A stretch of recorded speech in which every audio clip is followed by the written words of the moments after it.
So trends and observations from years of evaluating cannabis sap data. I think that's really interesting here. Scott has personally helped me out with a lot of really cool stuff on my farm. So Scott, man, I think it's about time you come up here and tell us who the heck you are and all that good stuff. All right. You ready? I'll let you go for it there, man. All right. I'm going to go run around and make sure everybody starts funneling in. All right. Thank you, Scott. So I'm Scott Wall. I'm the owner of New Age Laboratories. We started back in 1998, as Jenny let you know. Originally, we weren't an agricultural laboratory. Yeah, I got to watch and look at the camera thing. We worked for the EPA. We did mobile laboratory work. So we were working for EPA, we worked for NASA, we worked for the Department of Defense. And we put the laboratory into trucks and trailers, and we went all over the country. So we were working on cleanups and spills and those types of things.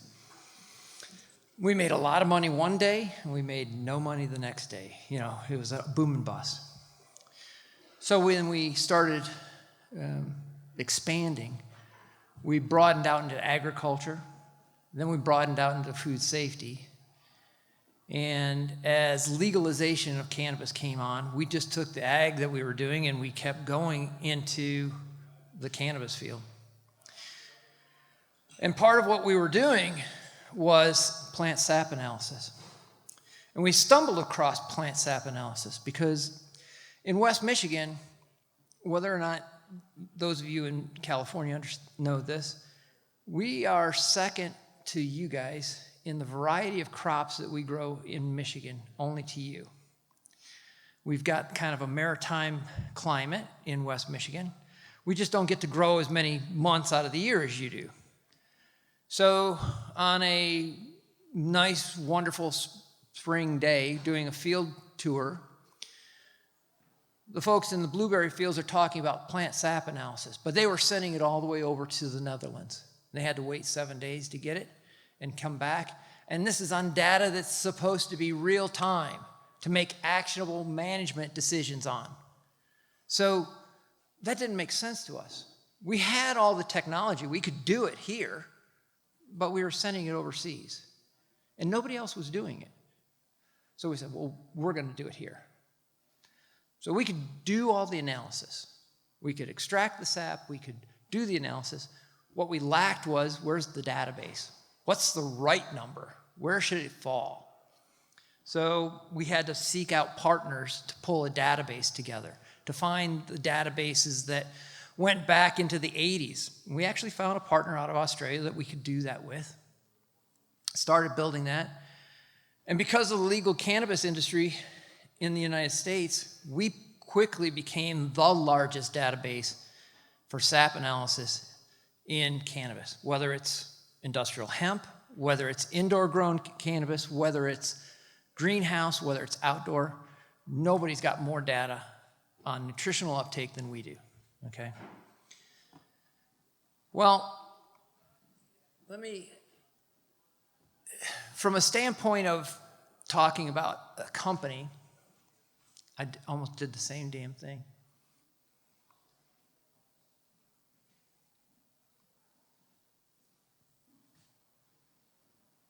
Okay, Kyle.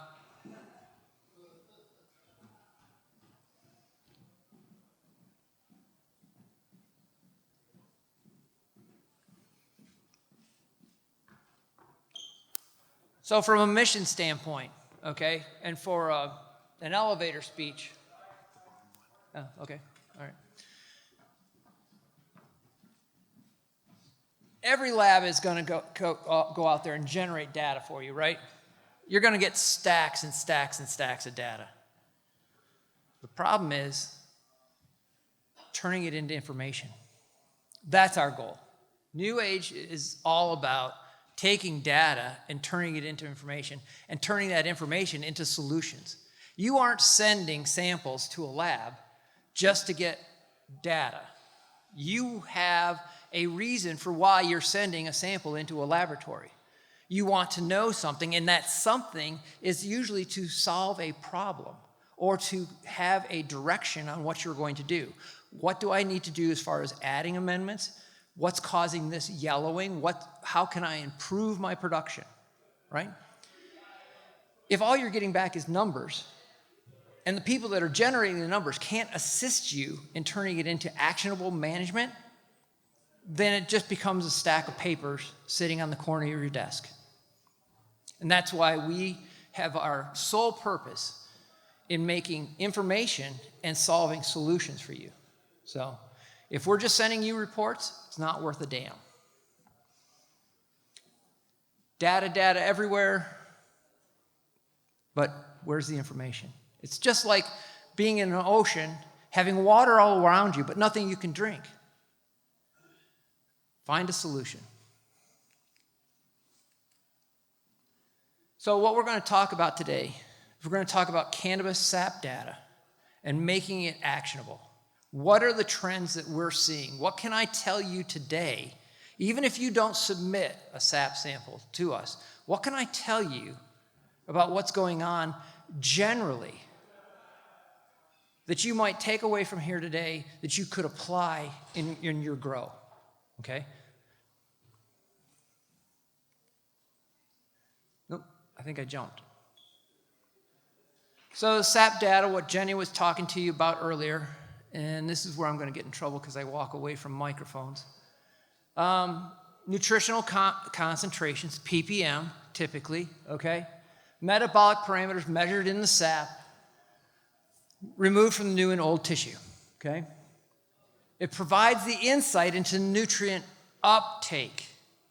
Do not confuse this with just because the SAP data says it's deficient or it's excessive, that you're necessarily deficient or excessive in what you're supplying to the plant. That is not what SAP data tells you. It tells you what the plant is doing. It's an uptake of that nutrient, not necessarily a supply, okay? This is your end report card on how the plant process is doing with the nutrients you're providing, okay? There's 100 different things that go on between the supply and getting it up into the plant. SAP data tells you how it is the end result. Now when we find this out, now we got to figure out what's going on and how do we improve it. Imbalances, simple metabolic health status. You know, when Jenny was talking about photosynthesis, bricks, these are simple tools for us to look at and say, is this crop performing optimally, okay? If you're growing Wedding Crasher and your bricks at finishing is 5, you are not producing exceptional cannabis. It is at a low end of metabolic enzymatic production. You want to get that. My California grows that are outdoor in the sun, topped 18 to 20% bricks, okay? Because we're looking, that bricks is going to be, like Jenny was talking about, it is sugar. Sugar is what we're getting out of photosynthesis. It's also nutrient density. When we talk about fruits and vegetables, nutrient density, that's in your bricks. What else is in your bricks? Organic molecules, terpenes, THCA, CBDA. Those things are all soluble organic molecules that are floating around in the sap. You want exceptional cannabis? Push your bricks up higher. And in order to do that, you've got to make sure that all those nutrients are balanced and you're supplying all the building blocks. Macronutrients are great, but if you don't have the little pieces, if you go to IKEA and you get a kit, you've got all the big pieces, but they don't send you enough of the little pieces, you can't build the kit. And that's exactly what we're talking about with molecular or organic molecules, okay? You can't build them if you don't have the little pieces. Okay, so SAP analysis. Hang on.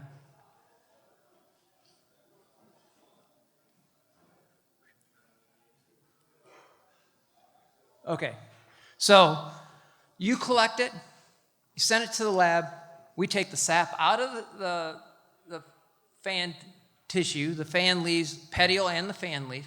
We're going to take it out of just the vascular tissue. We're not crushing it. We don't want to crush it. If we get into the vacuole, if we get into all the cells, the data is going to be skewed. Okay? It's going to tell you got way more potassium and way more phosphorus than you actually have available for the functions you want. We only want what's in the xylem and the phloem. So that means you got to be critical about that. We're going to analyze it on 5 different platforms. Then it goes through our laboratory information system. I like to walk. I can't walk. That's the data down here. That Excel spreadsheet, that CSV, okay? That's where I work. I'm working at that level, okay? You guys are going to get that PDF report, and it makes it visual. And visual is great because a picture's worth 1,000 words, right? You can also get the CSV data. And why do you want the CSV data? Did it again. Because over time, it's your database. One look at SAP data. Yeah, go ahead. You have a... Oh, yeah, thanks.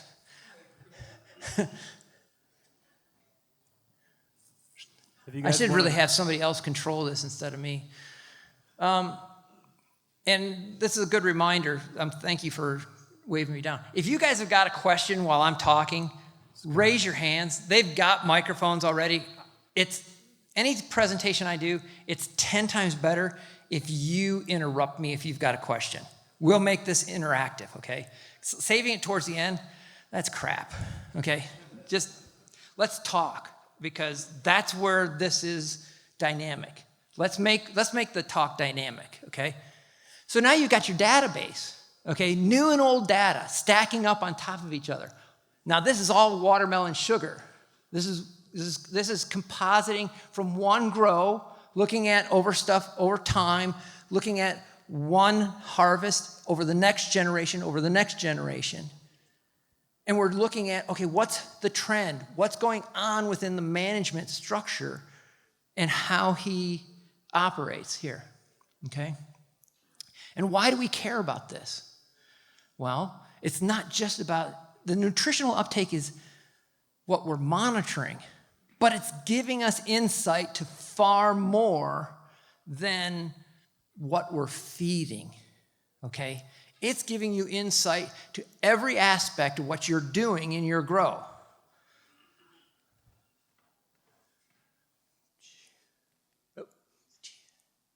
Okay. Okay. So, how and where should we be applying SAP analysis? Okay. Nutrient uptake over time gives us insight to all these little pieces about what we're doing in our grow. All right? The abiotic conditions in your grow rooms, the abiotic conditions in your fields, in your pots, in your beds, your pest level they're all going to affect nutrient uptake. So when we see a problem starting to arise, we can start investigating what could be leading to this, okay? If you've got low Brix levels, I will guarantee you're opening the door for sap-sucking pests. You have aphid problems, you've got low Brix, guaranteed. You want to get rid of aphids without having to apply pesticides? Increase your Brix level. Once you get a Brix level above 8, aphids can no longer survive on that plant because it's too dense in sugars and nutrients for the aphid to digest that sap. So what do? They move on to other plants. they're just like wolves. Wolves do not attack healthy plants or healthy animals. They pick off the weak. Once you get above 10, then things like corn borers and chewing pests can't attack that plant. They move on. They don't survive. And if you get above 12, grasshoppers and locusts can't affect that plant. That's just something you can take into effect. All these other things, feed formulas. Guys, we work with grows on 20 different states and Canada. The one thing I see everybody doing, they're jumping from one feed formula to another feed formula.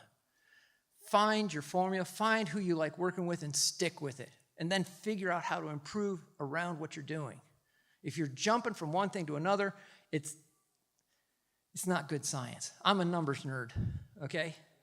If you're moving all over the place, you're killing yourself, okay? You can't make exceptional if you're always chasing something, okay? PPFD, we're talking a lot about making sure we drive this train, and cannabis can go and go and go and go. But if you're going to drive that engine hard, you got to feed it. So pay attention to your PPFD. If your lights and systems and stuff are going out, you're going to see it affect your SAP data. Variations in strains, we're going to get to that. Ventilation, microclimates. If you're an indoor grow and you're growing in tiers, that room is not consistent. I will guarantee you. The temperatures and the ventilation in the lower tier is not the same as the top tier. So you've got to pay attention to that type of stuff. Engineering, we've engineered a lot of grows that look great on paper, they don't function well in the real world. Staffing. COVID taught us this. And right now, we've got a lot of issues in the cannabis industry, especially with prices dropping and stuff. We're not keeping staff. Staff turnover's crappy. Well, every time you lose somebody, you have to retrain the next person. And when that person doesn't get trained right, some of your SOPs don't get followed properly, and it'll affect nutrient uptake because things aren't getting done the same way. You'll see it in SAP, and it'll give you a window into what's going on. You got to solve where it's coming from, okay? These are the trend lines, okay? Jenny was talking to you earlier about the percent difference. That was that blue and pink lines that she was talking about, okay? And that's what that is that's the calculated difference between your new and your old on mobile nutrients, okay? So if it's greater than 20 in the positive or the negative, that's where we really want you to pay attention, okay? If it's excessive by 20, you could be causing toxicities or you're over applying, and we might want to look into that because we want to try and save money. It's about return on investment, okay? Don't apply something that you don't have to. Nutrients are expensive, okay? If it's going negative, this is where we've got a problem and we got to get it fixed. Now, when we're in that negative 10 to negative 20, this is our time to act on it so that we don't affect loss, okay? Crop steering, we talk a lot about crop steering. That's what these are about. This is what this calculated percentage is all about, okay? We want to minimize stress on the crop so that we minimize yield loss. Dave Olson's going to talk about this too. He and I are on the same page with this, okay? Our goal as growers is to minimize how many times we F up the potential for that crop to achieve its full capability, okay? Most of us think that if our plants are green, we're doing a great job. I will tell you that all of us, most of us, don't know what really, truly healthy plants look like, okay? If your plants are really, really at the top of photosynthesis and peak production, those leaves should be dark green, glossy, and waxy. Most of us don't see that, okay? And SAP data, when that plant is really churning, SAP data will teach you how to understand the language of what your crops are telling you. The numbers turn into a language, and you will be able to know what the plant is telling you what it needs and how to take it to the next level. And when you get it to the next level, it's like a video game. You unlock all the gates, you've gotten all the treasure, it all goes into the treasure box. You say, aha, I'm going to level 2, and you've got everything perfect. And then the crop says, yeah, I'm going to level 2, I want more. And now you've got to figure out how to manage it to the next level. And now you're starting to see a crop that is doing things you've never, ever experienced in your life. That's exciting. That's when you realize that you've never seen bud swell at that size and at that potency ever before. And doing it repeatedly, season after season, grow after grow, that's the key. Some of us can do it once, but then we do it again the next time, and it's not the same potency. It's not the same quality. Doing it repeatedly, that's the key. So let me back up. I think I got to rambling. So we were talking about the percentages. So here, we've got a blunts, greenhouse blunts. Okay, this is greenhouse grown blunts, and we're trend lining anions on the top, cations on the bottom. You can see. Okay, I know I'm way out of your. Hang on.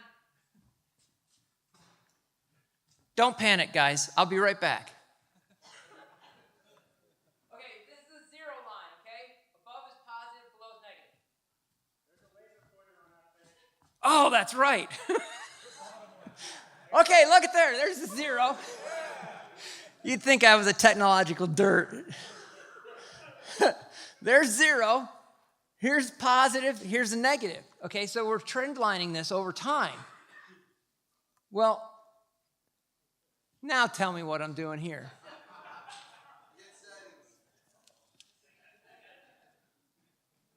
I hit settings. What the hell settings on here? Anyhow, so, yeah. I'm just wondering, can you tell us when you're doing synthetic and when you're doing organics in these charts, or do you have that, or is this all synthetic nutrients? Because that's maybe easier scientifically. But if you could just let us know, or is this? It's a lot of this stuff today is a combination of both, but I will show you some of the stuff that I have that it's outdoor and indoor, or outdoor, indoor, greenhouse. I don't have organic broken out in this right now. Part of the problem with that is getting the feedback from you all as participants in our SAP programs. We've got the data. We only can break down the data to the extent that you guys give us the information. So if I'm working with you directly and I know your grow and I know you're organic, then I put that into the database. But if you just send data to, or send samples to me, I'm happy if I get to know what your strains are, and I'm trying to teach you how to score vigor.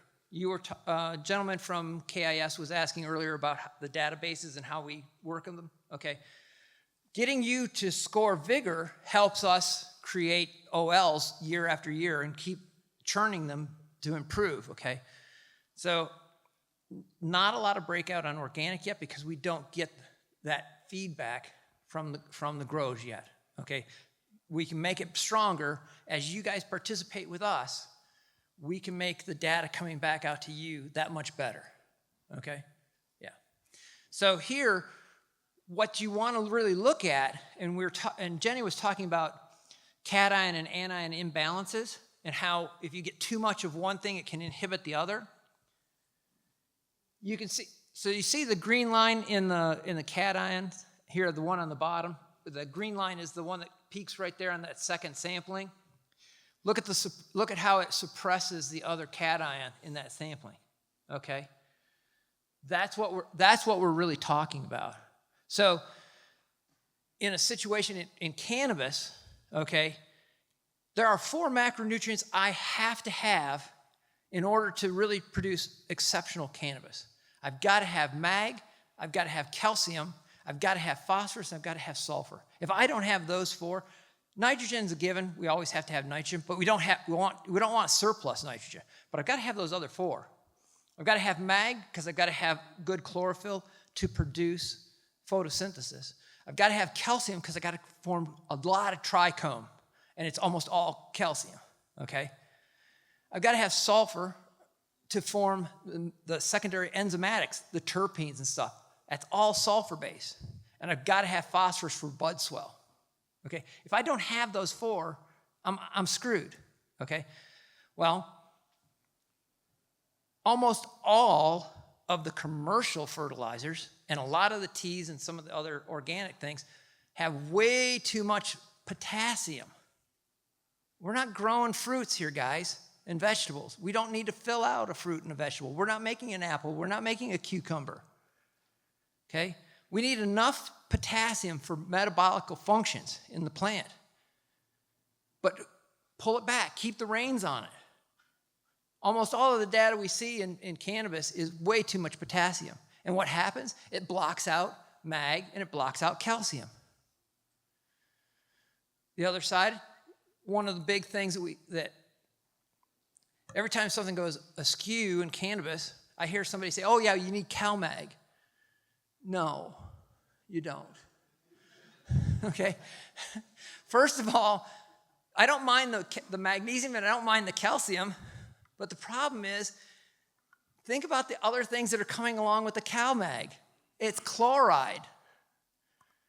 And the chloride you don't need.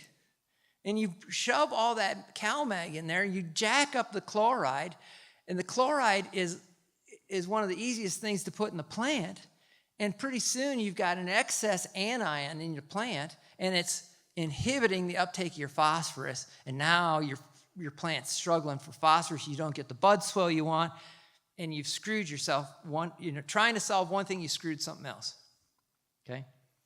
These are the things. Sometimes you might think that, oh, I'm going to use a cal nitrate. It's a cheap form. I can use it. Great. Problem is, a lot of chloride. Or too much nitrate. Nitrate's an anion. It's in that bucket. Too much nitrate just because you wanted cal, okay? You screw up your phosphorus again. Too much nitrate just sitting in there isn't always the solution. So you got to think about these trending lines, and these trend lines done grow after grow after grow start showing you where you can start working on improvements in your management. Yes, sir.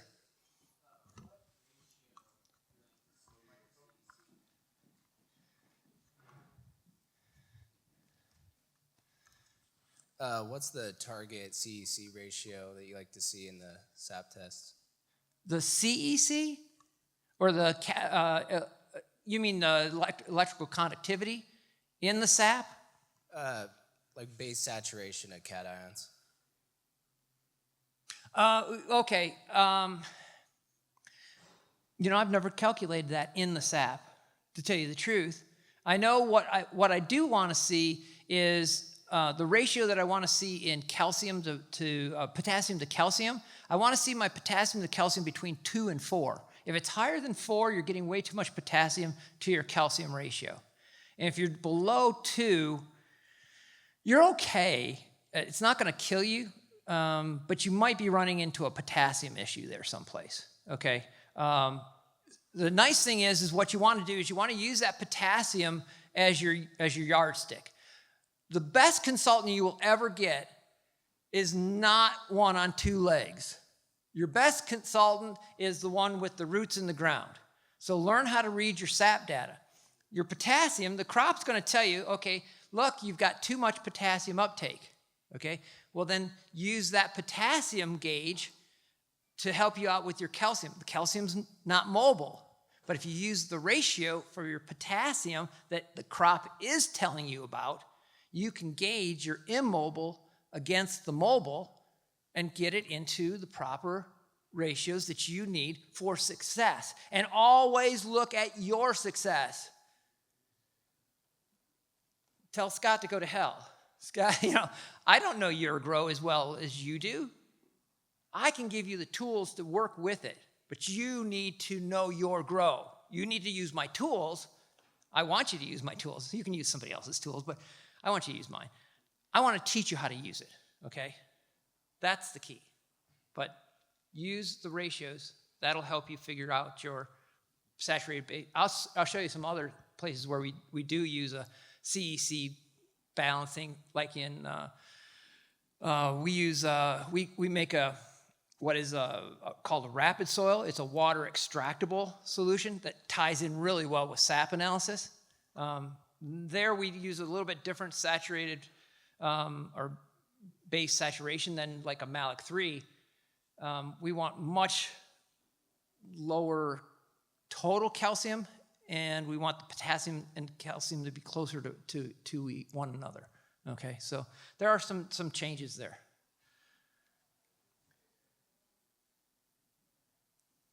This is a really great tool if you're using fertigation. If you're using liquid fertigation, you've got a feed line coming in with a nutrient solution.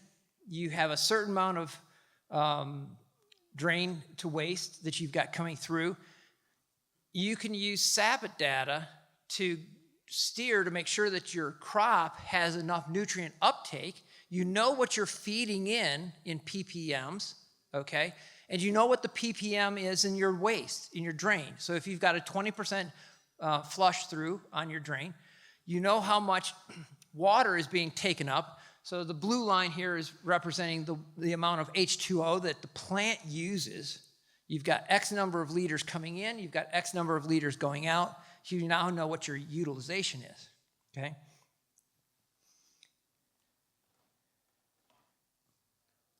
A little bit of a delay when you hit the button there. Sorry, Scott. I know, that's why I'm giving it more time. Oh, there we go, see? All right, so this is exactly what I was talking about. You've got your SAP data. It's telling you if you've got an uptake, a sufficient uptake or not, or a deficiency. Over here on the other side, we've got two reports, which we call HP1, so it's hydroponic fluids 1, okay? It's the exact same parameters that we're looking for in the SAP, just in your fertigation program, but we're measuring it on the feed in and we're measuring it in the drain coming out, okay? Always the concentration in the drain's higher than what you're feeding in. And everybody's like, well, what's going on there? How can it be more than what's going in? Well, because the amount of water coming through isn't as high as the amount of water you're feeding in. You're flushing a certain amount out of the media. You need to account for the water taken up by the plant, add that back in to that concentration as a dilution. Now you can actually look at the uptake. If you say the plant's satisfied, now you can dial your feed formulas in for return on investment, dial it back until the plant is still satisfied, and get that drain number down to as close to 0 as possible. Now you're not wasting anything that you're paying money for. That's how you want to use this data. Make it actionable for you, okay? You can do similar things with this, with the rapid soil that I was talking about, where you would basically, it's what is being extracted out of your soils in a water solution. It's what's readily available in the root zone in the water solution, okay? It's nothing. We don't add any acids. We want just the water. Now, we can do this two ways. We can do it with our DI water in the lab, or we can do it with your irrigation water. There will be a difference because your water has chemistry in it. So we look at the two different ways. And if you're going to treat the water, send us the water with the treatment. You can look at all these different ways of assessing it. The thing with soil is, once you have the nutrients in the soil, you can't take them back out. So now you have to look at possible ways of how do you balance these things? How do you counteract certain excesses? And if you've got a deficiency, deficiencies are a little bit easier. You can do foliars, you can do a lot of different things to kind of come into balance. When you get too much, a little bit harder to play with.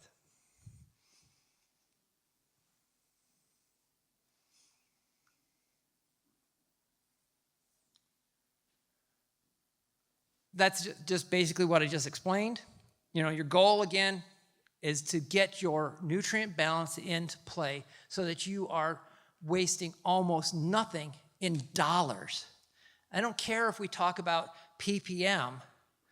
The result in the end has to be that you produce exceptional cannabis with $0 waste. That's our ultimate goal, okay? If you're throwing away money down the drain, you're not as financially productive as you'd like to be. And that's really our goal. I mean, unless I'm doing it in my backyard, and then it's just something that I'm doing for the fun of it, and I want to get high on my own, okay?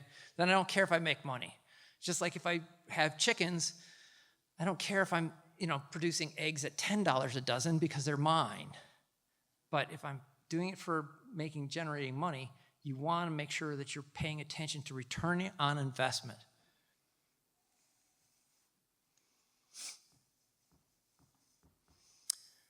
Okay, so these are a couple other places of where the SAP analysis will come into play in your operation.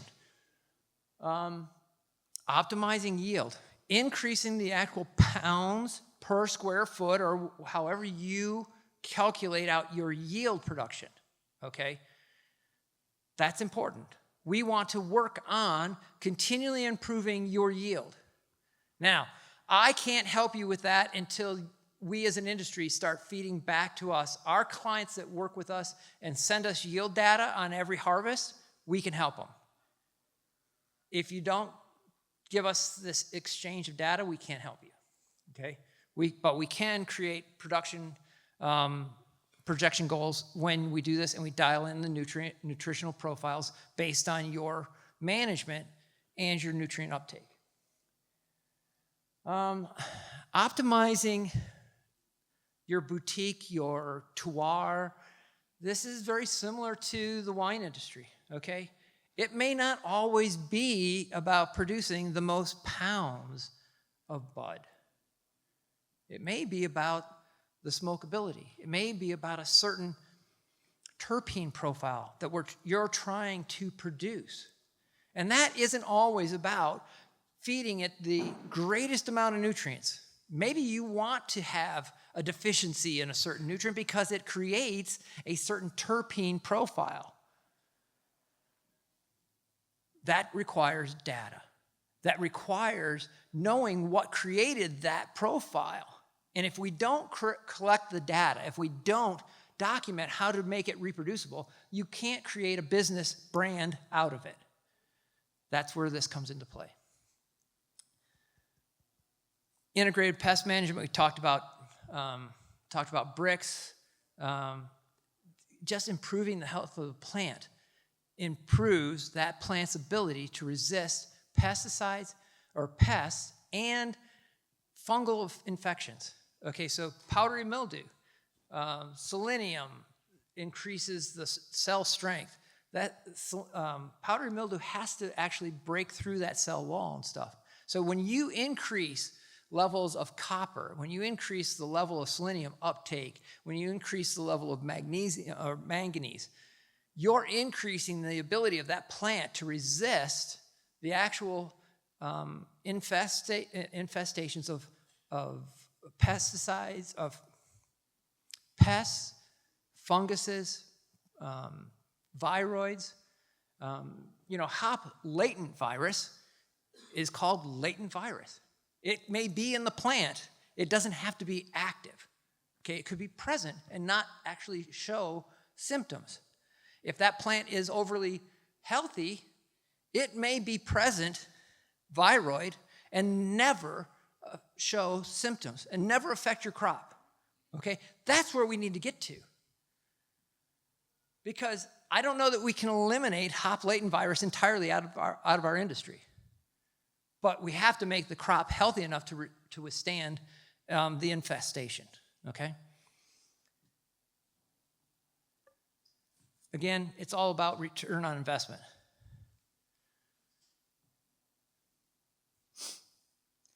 Some of the other things that we're doing with cannabis and sap, we are testing the sap for levels of THCA, CBDA, CBGA, because we want to see what's going on with these organic molecules, these organic acids, and nutrition.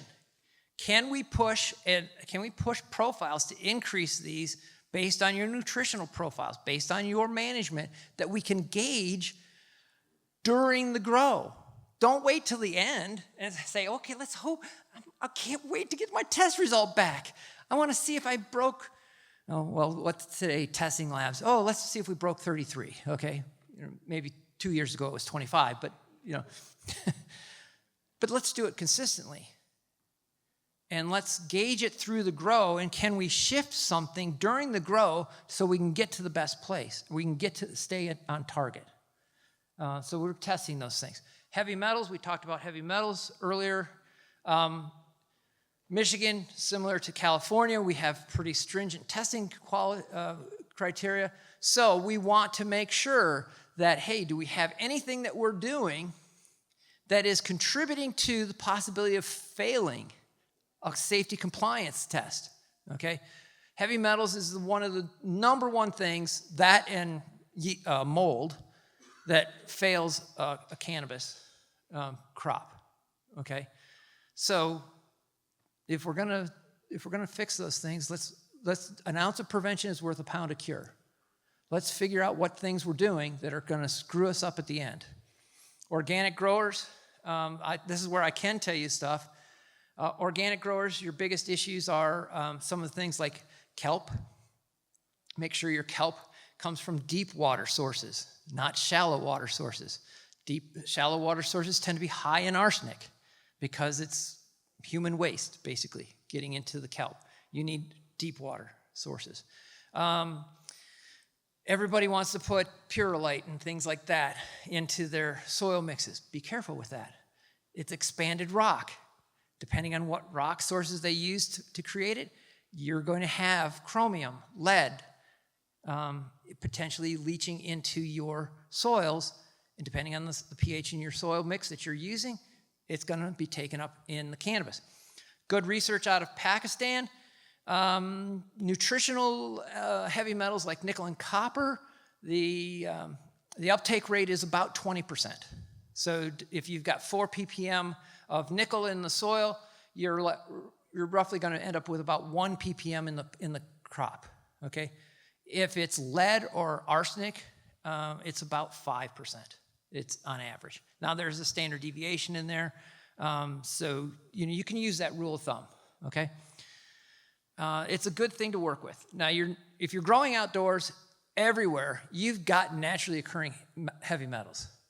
You're just always going to have it. So there's no place that you can grow on the earth where you don't have heavy metals in the native soils. You just do. You just have to try to avoid adding more places where you contribute to it. And that's one of the things that you have to pay attention to as growers. We buy things to put into or onto our crop. Every label will tell you the things that are in that product that you want to buy. They don't tell you the things you didn't want to buy. They don't tell you how much chloride's in it. They don't tell you how much heavy metals are in it. They just tell you, oh, it's got nitrogen and it's got magnesium and phosphorus, but they don't tell you how much chloride's in it, the negative aspects. You have to test for those things yourself. Don't buy products and put it on this very expensive product, your cannabis, without testing it and figuring out what all you're putting on there. Get it tested, then stick with it once you know that it's good for what you want. Sugar panels, heavy metals. Yeah, I think I covered that. Okay. I'm okay, huh? Time-wise?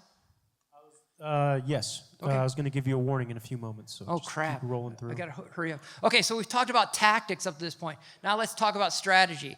Let's go to the 30,000 view, and I'm going to talk about strains and stuff. Now I got to hurry up. You got 13, 14 minutes, so you're good. Oh, okay. That's okay. Okay, so mega trends. Okay, so this is trends across all of our data. I mean, this is 100,000 or more points of data, okay? Veg, early flower, mid flower, late flower, okay? Macronutrients, anions to the left, cations to the right, okay? What's the one big trend that you see in that data up there? Well, yeah, there's a lot of salt, right? But what we're actually, so that's your percent, again, that's your percent excess or percent deficiency. Can you see all that, guys?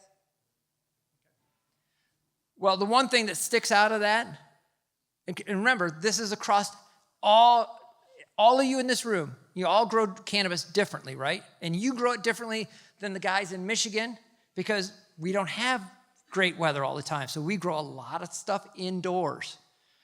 They're in there too. New Mexico growers are in here. You know, everybody's in this. But look at the trend over all the data. Look at magnesium. Coming out of veg, everybody's got excessive mag. But as the grows get closer to harvest, the mag is slowly going from excess to deficiency by the time it's harvested. So we're losing the ability for that plant to produce organic molecules. The photosynthetic cells, okay, we almost all defoliate unless you're growing outdoors, okay? That defoliation, and I'm gonna probably make a lot of enemies in saying this, defoliation takes away photosynthetic cells. You're taking away the one thing in that plant that can produce the things that you're trying to create, which is organic molecules. So every time you take a leaf off of there, you're taking away factory, you're taking away energy production, and you're creating a wound in the plant that opens a door for viruses and pathogens and so on and so forth. My personal opinion, we got to start cutting back on the amount of defoliation. Yes, sir.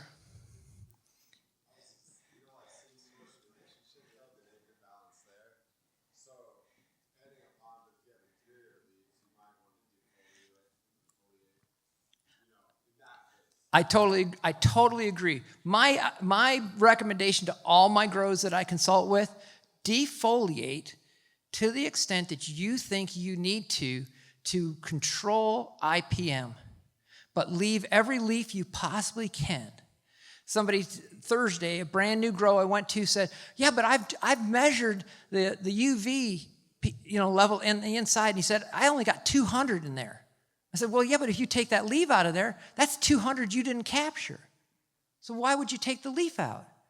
If you take that leaf out, that 200 is just going right down to that rock wool or down to the tray. You lost it. You're paying for it. It's coming out of that light. Yeah. Oh, yeah. Oh, absolutely. I mean, once that leaf goes to senescence, get it out of there. But if you've got a leaf going to senescence, that's a sign of nutrient deficiency. So we'll fix that. Fall fade, is that a myth? What's that? The fall fade, is that a myth? Because when I started using your guys' stuff, the fall fade went away. Well, green through flower. That gets in. That gets into Flushing, and that's another place where I get in a lot of trouble. Let's forget I said that. That gets me into a lot more trouble. I may not always be the most popular guy in cannabis, so because I don't believe in bro science. Sorry, guys, I'm a numbers nerd again. So you can see there's a lot of excess sodium in our industry. We just don't need it. The plant doesn't need it. A lot of excess chloride. Eventually, it kind of works its way out. Almost always excess nitrogen. Okay, so blueberry muffin. Love the strain. I love the flower. I think it smokes great. This is new and old comparison. It's kind of hard to see. I wish the colors were more different so that they popped out a little bit. But the last time I did this, Jenny, it went to settings. So, okay.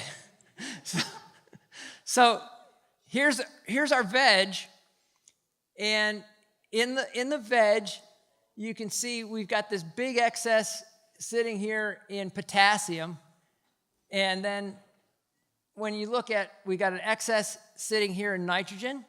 So this is more than what we need, and then when you look at down here, we're inhibiting some other aspects of what we want. Our phosphorus, I don't mind this phosphorus being in kind of balance. You see how this dark purple down here, they're kind of in equal balance there. So in veg, hold back that phosphorus, okay? Particularly if you've got a stretchy variety. Tropicana cookie, that's one. If you feed phosphorus too early in Trop cookie, it will stretch and your inner nodes will be 8 inches. Hold it back. You got to pull the reins back on that phos on that. Once you put it over into flower and you see the burrs starting to form, slam the phosphorus to it.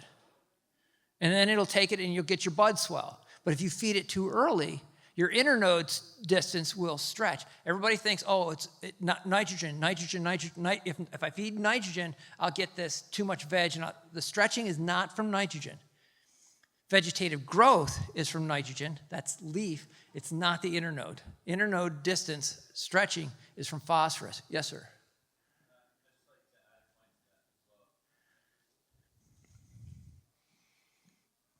I've actually seen in certain circumstances where you could use that to your benefit, where say some strains might stack much harder, and if you could forecast said rains or humidity that come in, where you would want them to stretch further, that you could benefit from lack of botrytis or other forms that could harm your crop. Yep. Exactly, and I think that's really, these are the things when you know this stuff and you use the SAP data, that's where you're doing crop steering. That's where you're steering that variety to do exactly what you want, okay? And you tie that in with your training. I totally believe in training the plant to what you want, but you've got to know where you're going. Yes, sir? Are you noticing any trend from doing your SAP analysis over time from resin production, from anything you're seeing results in? Can you say that again? Sorry. If you're noticing any trend in resin production following your SAP analysis over crop? I wish I could tell you that, but unfortunately, we don't get the data to put that back in. This is where this science is so young. We're still at the mercy of getting the data to tie in. So the more research we do, the more we get researchers to tie in with what we're doing, we're going to take this to whole new levels, guys. This is the most dynamic tool we've got available.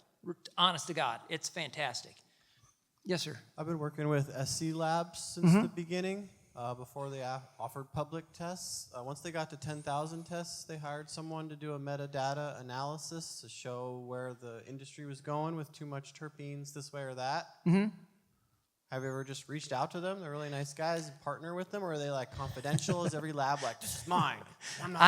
I'm big into collaboration, so I don't worry about it. I like working with the universities. We give universities big discounts to work with us or collaborate, and that kind of thing.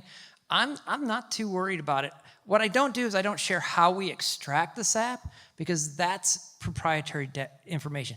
Now, maybe in the next 5 years, we'll open this all up, because at that point, I want to lift all boats. I think SAP data is that critical, okay? And that's why I want universities to come on board. Right now, the universities are so stuck in their tenured position that everything's about dry tissue. We can't get them to come out of that. And so we're stuck in the past. We need to get them to move forward. And you're right, yeah. Well, they've all made tenure. 4 minute warning. All right, we got to get to more stuff here. You can see by late flower, though, over here, you can see some of the big shifts in what's going on with the data, and we start getting into deficiencies. Now, the only problem here with the late data, and I don't want to jump into too many conclusions, is we do have flushing going on. And so if some of this data comes in from somebody that's taking SAP data at week 9 in indoor grows or something along those lines, then it can be skewing some of that data, because now we're looking at deficiencies due to starvation in the plant, okay? And problematic, there's some problematic issues, as far as I'm concerned there, so, yeah. Wedding crasher. Here's one. Wedding crasher will not take high ECs. Don't put it in the same room with Trop Cookie or with ice cream cake or rosé, because it'll burn. It just can't take it. It's a great flower, but if you put it in there with these other, if you're trying to feed it in the same room or in the same greenhouse in the same formula, it will bronze. It just can't take it. It gets burned up. Okay. Here in early flower and late flower, you can see the total nitrogen by late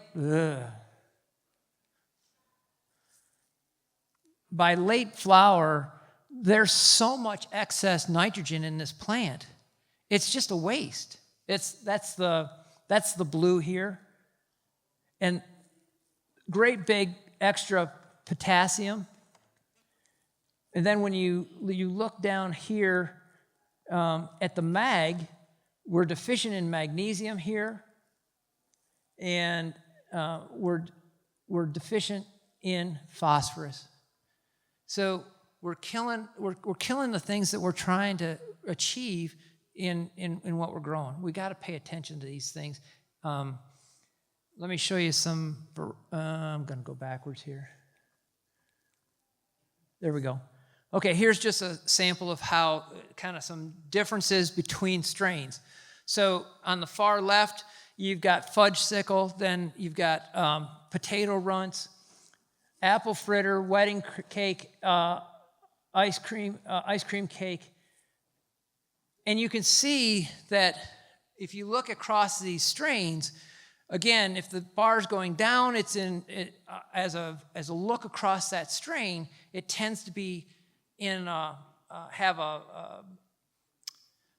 the deficiency for that strain across all grows, and if it's going up, it tends to have excesses across grows, across growth stages. Okay, so this is kind of mega data. Okay, well, I can tell you because of the fudge sickle and the potato runts, I know that data only comes from one grow. Because I can consult that grow. That's an outdoor grow. It's in Michigan. It's in northern Michigan. Okay. You notice the green on the far left in both of those is phosphorus. Why do they have such a hard time with phosphorus in that outdoor grow? It's in northern Michigan. It's cold. It's cold soil. They have a hard time getting phosphorus uptake through the root system. And some of the locations in their field, some places it's high sandy soil, some places it's low heavy soil. They need to work on their biologicals in that soil. It would help them out tremendously. But you can see these varieties don't feed the same. Yes, sir.